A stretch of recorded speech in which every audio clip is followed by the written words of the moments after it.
অপরাধী শাস্তি পেয়েছে। সেই লোকটির মানসিকতা বোঝো, যে তার এক্স ওয়াইফের ফটোতে বিকিনি চড়িয়ে সেটা থাম্বনেইলে লাগিয়ে এক্স ওয়াইফকে বিক্রি করছে। তার দুঃখে এর শয্যা নিয়েছে, তার দুঃখে এর ব্যথা হয়েছে বুকে, যার জন্য একে ওষুধ খেতে হয়েছে। এবং কি বলে, ভুল মানুষের হাতে ক্ষমতা পড়েছে। না গো, ঠিক মানুষের হাতে ক্ষমতা পড়েছে। তাও সে মমতাময়ী মেয়েটা থার্ড স্ট্রাইক নিজে দেয়নি, থার্ড স্ট্রাইকটি অন্য কেউ দিয়েছে, কিন্তু দিয়েছে। অপরাধীর শাস্তি হওয়াটা দরকার। এ নাকি বলে যে রোজগারের জায়গায় বাধা পড়েছে, পেটে লাথি মেরেছে, মানুষের পেটে লাথি মেরেছে। তাহলে ডাকাতি করলে, চোরে চুরি করলে, জলনদীপের বাড়িতে মাটির নিচে নাকি গয়না পোতা ছিল এবং সেগুলি ডাকাতেরা নিয়ে গেছিল। অনেকদিন আগের ভিডিওয়ে বলেছে। বা গেমা গামলা যে মিথ্যে কথা রটাচ্ছে সেগুলো কোনোটাই সত্যি নয়। কারণ অনেকদিন আগের একটা ভিডিও আছে যাতে আমার গল্পের কাল্পনিক নায়িকা মীনা সুন্দরী বলেছিল যে শাশুড়ির গয়না কালেকশন শেয়ার করা যাবে না, কারণ ডাকাতেরা নিয়ে গেছে। তাহলে সেই ডাকাতদের শাস্তি হওয়ার দরকার নয়, কারণ রোজগারের জায়গা সেটা, তাদের তো সেটা রোজগারের জায়গা। ডাকাতের শাস্তি হবে না, পকেটমারের শাস্তি হবে না, ইফটিজারের শাস্তি হবে না, সেগুলো তাদের বিনোদনের জায়গা, রোজগারের জায়গা। বুঝতে পারছো তো? অন্য মানুষকে নোংরা করে, অন্য মানুষকে গালাগালি দিয়ে ভিডিও করে রোজগার করছে। এবং যখন পিঠে ডান্ডাটি পড়েছে তখন যাদের মানে অ্যাবিউসিভ ওয়ার্ড দিয়ে কথা বলে, নামের সাথে অ্যাবিউসিভ ওয়ার্ড জুড়ে তাদের নামটা নেয় ভিডিওতে, তাদেরই নাকি হাতে পায়ে ধরেছে, গিয়ে ফোন করেছে, ফোন যখন তোলেনি মেসেজ করেছে। এই খবরগুলো পেলাম সব, বুঝলে তো? আজকে একটু আউট অফ দ্য লাইন কথা আমিও বললাম, কারণ এগুলো তো কেউ ব্লগে দেখাবে না। এবং যে মানুষটির সম্বন্ধে বলছি সে তো আকাশ থেকে দূরবীক্ষণ যন্ত্র নিয়ে পুকুরের ওপরের জিনিস দেখে, এবং তার এইটুকু শিক্ষা নেই যে সেই জিনিসগুলোর মধ্যে জিনিসটা যতক্ষণ না টেস্ট হচ্ছে ততক্ষণ বলা যায় না এটা ও ইউজ করেছে। সেই শিক্ষাটা এর নেই। একটি অত্যন্ত সুন্দর জায়গা, সেই জায়গাটিকে কলঙ্কিত করে নিজের প্রেজেন্স দিয়ে এই মানুষটা, এই বাজে কন্টেন্ট ক্রিয়েটার। এইটা নাকি রোজগারের জায়গা। এবং একটি মানুষ অসুস্থ হয়ে যাচ্ছে তার এই বিদেশি ভাইয়ের দুঃখে, যে ভাই তার বউকে বেচছে বিকিনি পরিয়ে থাম্বনেল দিয়ে।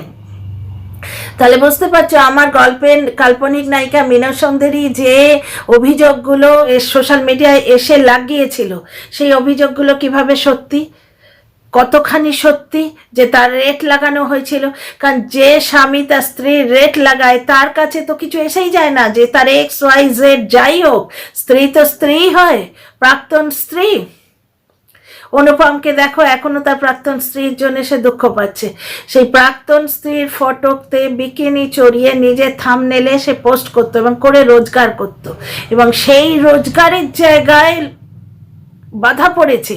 এই প্রাণীটি দুঃখে শয্যা নিয়েছে। আমার গল্পের কাল্পনিক খলনায়ক জলনদীপ, বড় কষ্ট তার, বড় বুকে ব্যথা বিদেশি ভাইয়ের জন্য। যে বিদেশি ভাই ভারতীয় নারীদের, বাঙালি মেয়েদের অকথ্য অপমান করে, রাস্তায় জন্মেছে অমুকের বাচ্চা, তমুকের বাচ্চা, হাজারটা মেয়েকে। যে মেয়েটির ফটো মানে এই জলনদীপ নামক প্রাণীটির এক্স, তার ফটোতে বিকিনি চড়িয়ে থাম্বনেইলে তো লাগাচ্ছেই, প্লাস আরও অনেক মেয়েকে রাস্তায় জন্মেছে, হেন করেছে বলে সে ভিডিও করছে। এই জায়গাটা নাকি তার রোজগারের জায়গা, এবং দোষীকে শাস্তি দেয়া হয়েছে, মানে তার পেটে লাথি মারা হয়েছে। তাহলে চোরকে কোন শাস্তি দেওয়া উচিত নয়? নার্কোটিক্স ডিপার্টমেন্টটা তুলে দেওয়া উচিত, কারণ ড্রাগ যারা বেচছে তাদেরও সেটা রোজগারের জায়গা।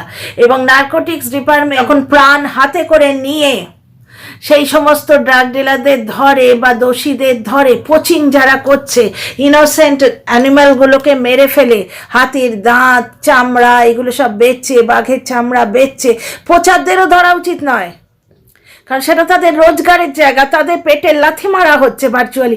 পুলিশ ডিপার্টমেন্টটাই তুলে দাও, সিবিআই সিআইডি সব তুলে দাও, ইডি ডিপার্টমেন্ট তুলে দাও, নার্কোটিক্স ডিপার্টমেন্ট তুলে দাও। দোষীদের শাস্তি দেয়া মানে হচ্ছে পেটে লাথি মারা। বুঝতে পারছো? এমন একজন বিদেশি কন্টেন্ট ক্রিয়েটার ভাই, যে তার এক্স ওয়াইফকে নোংরা করে রোজগার করত, এক্স ওয়াইফ ডিসিশন নিয়েছে, এক্স ওয়াইফ কিন্তু দয়া করেছিল, 4টে স্ট্রাইক তুলে নিয়েছিল, কিন্তু অপাত্রে দয়া করেছিল, অপাত্রে উলুবনে মুক্ত ছড়িয়েছিল। দয়াটাকে এরা দুর্বলতা ভাবে, বুঝতে পারছো তো?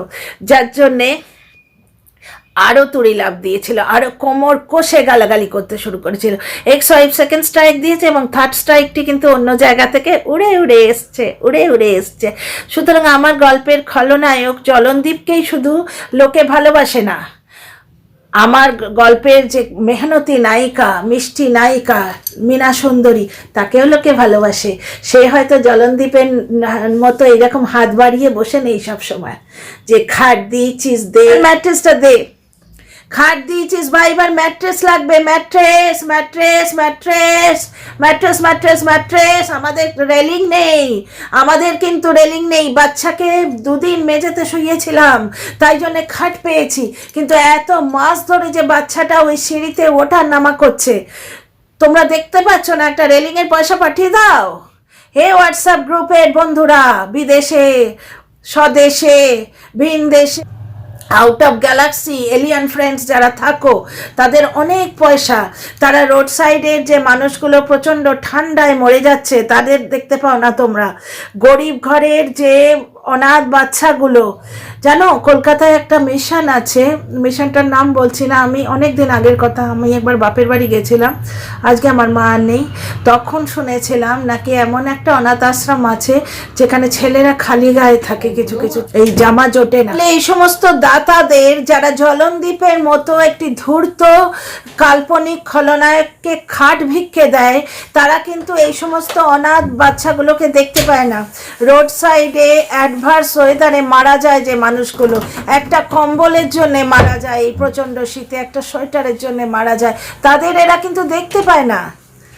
বুঝতে পারছো তো? তারা জলনদীপ নামক একটি জাত ভিখিরিকে খাট ভিক্ষে দেয়। তো ভাই, খাট ভিক্ষে দিলেই কিন্তু হবে না, খাট দিয়েছো, এরপর কি চাই? আমাদের রেলিং নেই। রেলিংয়ের জন্যে এত মাস ধরে ওই দুধের বাচ্চাটাকে আমি রিস্ক নিয়ে ছেড়ে দিচ্ছি সিঁড়িতে। একটা ভিডিওতে রাত্রিরের দিকে ও নিজে গ্রিল দিতে উঠেছিল। আমি ভাই ব্লগে যা দেখি তাই বলি, আমি ওপর থেকে টোনায় টোনায় কোনায় কোনায় করে আকাশ থেকে দূরবীন দিয়ে পুকুরের ওপরের জিনিস খুঁজি না। তো যাই হোক, ব্লগে দেখিয়েছিল অন্ধকারে, কোন একটা ভিডিওতেই 3-4টে ভিডিও আগে বোধহয় বা গত বছরের কোনো ভিডিওতে দেখিয়েছিল, বিকেলের দিকে ছাদের দরজা বন্ধ করতে গিয়ে বলছে আর একটু হলে পড়ে যেতাম। তাহলে বুঝতে পারছো ওই খোলা সিঁড়িতে ওই বাচ্চাটা এতদিন ধরে উঠছে নামছে। এই রিস্কটা কেন নেওয়া হচ্ছে? কারণ আমাদের তো রেলিং নেই। তোমরা রেলিংয়ের টাকাটা পাঠাবে না? রেলিংয়ের টাকাটা তোলো হে হোয়াটসঅ্যাপ গ্রুপ, হে আমার বিদেশি দরদি প্রাণীরা, যারা রাস্তার পাশের অনাথ মানুষগুলোকে দেখতে পাও না, অসহায় বৃদ্ধ বৃদ্ধাগুলোকে দেখতে পাও না, যারা একটা কম্বলের জন্য মারা যায়, তাদের দেখতে পাও না? রাস্তার পাশে কত মা ওই রাস্তায় বাচ্চার জন্ম দেয়, ঠিক আছে? সেই ছোট্ট বাচ্চাটা কিন্তু কুকুরে টেনে নিয়ে যায় বা শীতে মারা যায়, একটা কম্বল দিলে তারা বেঁচে যেত, তাদের তোমরা দেখতে পাও না। তারা এইরকম ভাই বোনের জুটিকে দেখতে পাও বা মা সন্তানের জুটিকে দেখতে পাও এবং এদের নাকি খাট ভিক্ষে দাও। এই জিনিসটা আমার যথেষ্ট ডাউট আছে। আমার কিন্তু মনে হয় ওই বারোয়ারি জন্মদিনে যে টাকা তোলা হয়েছিল বা এদিক ওদিক থেকে ওই হোয়াটসঅ্যাপ গ্রুপে টাকা কালেক্ট করে খাটটা নিজেরই কেনা হয়েছে এবং ভিক্ষে চাওয়াকে বুস্ট আপ করা হচ্ছে যে কেউ যদি খাট দিতে পারে, তাহলে হে আমার বিদেশি দর্শক বৃন্দ, যারা আমাকে এত ভালোবাসো, এত ভালোবাসো, এত ভালোবাসো, আমি ওই জন্য হাতটা পেতেই বসে আছি। আমি কিন্তু আঙুল ফাঁক করি না, মাঝে মাঝে আঙুল ফাঁক করো ভাই, বেশি ভালোবাসা উপচে যাবে, না হলে এই ফাঁক করো, ওই ফাঁক দিয়ে যেন অতিরিক্ত ভালোবাসাগুলো গলে যায়। তাহলে হে আমার ভালোবাসার দর্শক বৃন্দরা, তোমরা এবারে ম্যাট্রেস দেবে না, খাট দিলে হবে, ম্যাট্রেস দাও। খাটের ম্যাট্রেসের উপর বেছানোর জন্য চাদর লাগবে, যে ম্যাট্রেসের উপর পাতার জন্য বেডশিট লাগবে গো। আমাদের তো রেলিং নেই গো। বাচ্চাটা এতদিন ধরে রিস্ক নিয়ে উঠছে নামছে, আর কতদিন বাচ্চাকে ওঠাবো না বাবু? Railing railing railing. বড়ি দেব ডাল, ডাল ডাল ডাল ডাল ডাল ডাল ডাল চাই, ডাল চাই, ডালকে নামপে দে দে বাবা, বড়িকে নামপে দে দে বাবা। Welcome back to my channel, my world of words, my dear friends. আমি সৌমি, আমি আপনাদের সবাইকে আমার চ্যানেলে ওয়েলকাম করছি। ডিয়ার ফ্রেন্ডস, এই জাত ভিখিরিটি আমার গল্পের কাল্পনিক খলনায়ক। আমি একটা গল্প লিখছি, তোমরা তো জানো। সেই গল্পের নায়িকা হচ্ছে মীনা সুন্দরী আর খলনায়ক হচ্ছে জলনদীপ, যে আমার মীনা সুন্দরীকে, আমার গল্পের নায়িকাকে মার্ডার অ্যাটেম্প করে তাড়িয়ে দিয়েছিল। এই ঘটনাটা কিন্তু বাস্তব, কারণ মার্ডার অ্যাটেম্পটের অ্যালিগেশনটা সোশ্যাল মিডিয়ায় করা হয়েছে এবং তার কোনো প্রোটেস্ট আসেনি।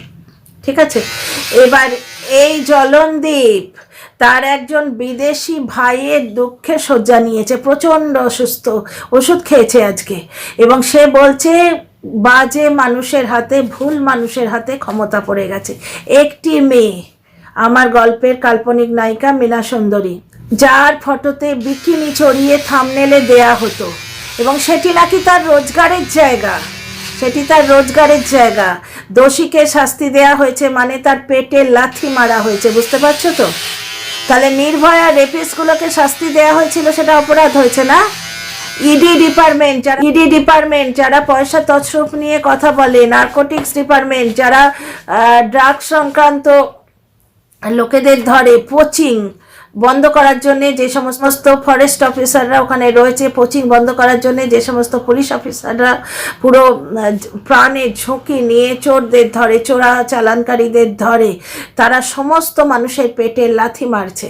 যারা দামি দামি কাঠ আমাদের দেশ থেকে বিদেশে চালান করছে, সেটা তাদের রোজগারের জায়গা। যারা ইনোসেন্ট হাতিদের মেরে হাতির দাঁত পাচার করছে, সেটা তাদের রোজগারের জায়গা। যে বাঘ এখন এক্সটিন্ট হয়ে গেছে, মাত্র 1100 না কত বহু বছর আগে দেখেছিলাম, এখন কত জানি না, আপডেটটা নেই আমার কাছে, সেই বাঘদেরও মেরে তার চামড়া বেচা হয়, কিন্তু তাদের ধরা চলবে না, সেটা তাদের রোজগারের জায়গা।